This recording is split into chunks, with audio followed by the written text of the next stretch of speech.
My name is Analisa Balares, and as they said, I'm the CEO and founder of Womensphere. And I was born in one of 7,100 islands in the Philippines. You know, there's this massive, beautiful rice field behind the house where I was born. And since then, where I started, I went to school at Mount Holyoke College, did my MBA at Harvard Business School, glad to have alums here, worked at Goldman Sachs, worked at Microsoft. I'm currently one of the World Economic Forum's Young Global Leaders. And I started a social enterprise that's focused on unleashing the potential of women around the world called Womensphere. And the journey from where I started to where I am now, as you can imagine, you know, I was born in pretty much the agricultural sector of the Philippines.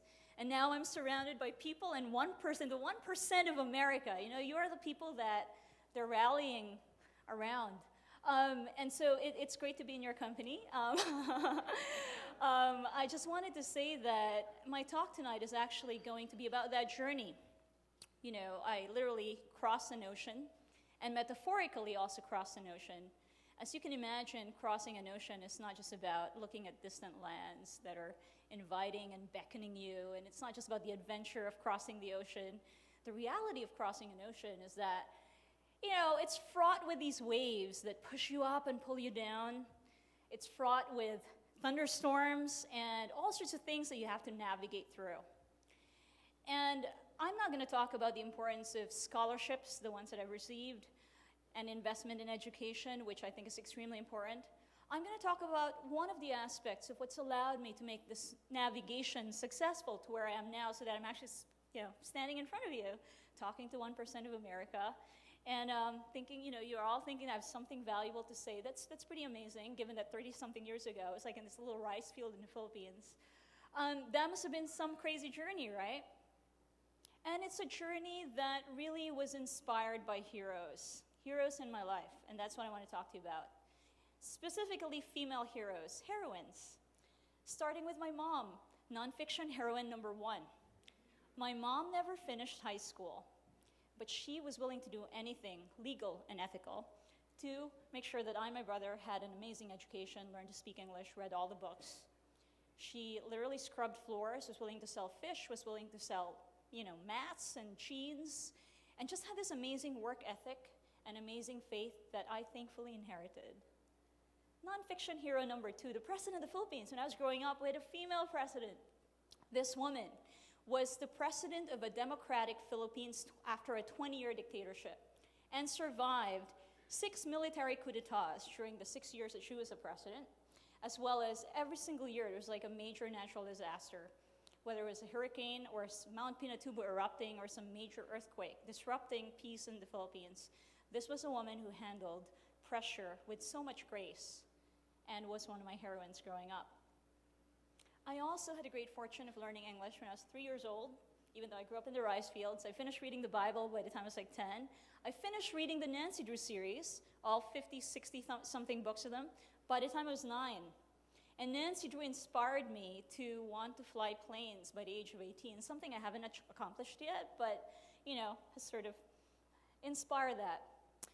I'm not sure if any of you had read Barbara Taylor Bradford's A Woman of Substance, but Emma Hart is this amazing woman who came from a very similar background as mine, but in Ireland, and ended up moving from becoming a domestic helper to running a retail empire, a transatlantic retail empire.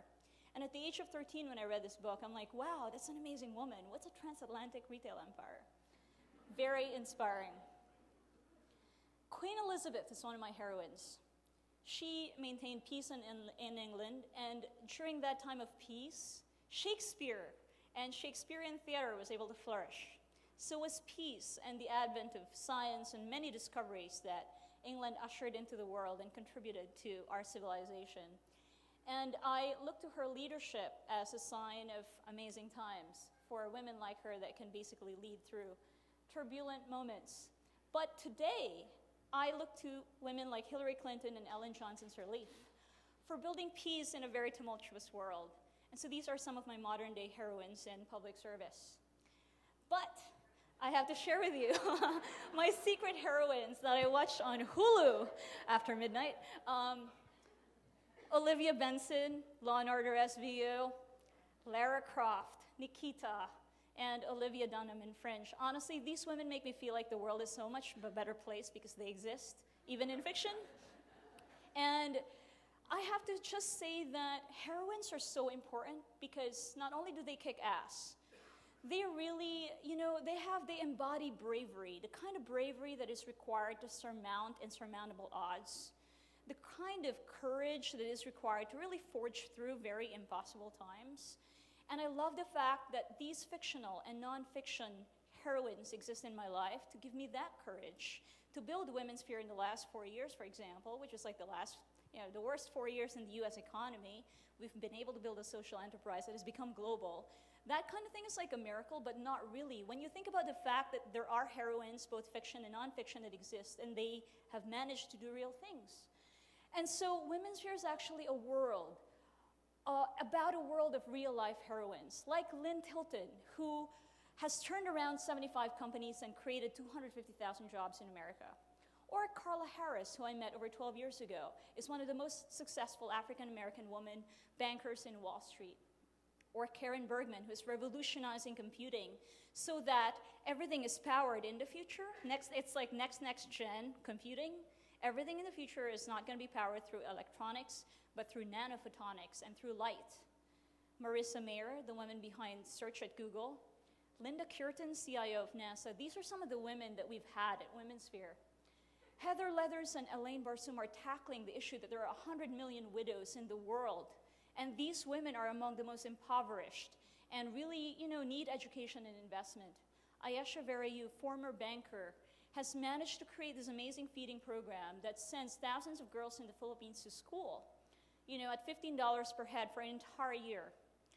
And the point that I'm making is, these are amazing modern-day heroines, and the question that I pose to the industry, the creative and media industry that is before me today, all the intellectuals and leaders here, is what can we do as an industry to discover and uncover the stories of extraordinary women who are transforming the world right now and share them so that other women like myself, who may be in Fiji or in sub-Saharan Africa, could be inspired and could ourselves become transformative? What can we do to create fictional heroines that are truly forging paths and, charting the unknown? These are questions that I pose to you today. Thank you so much for having me.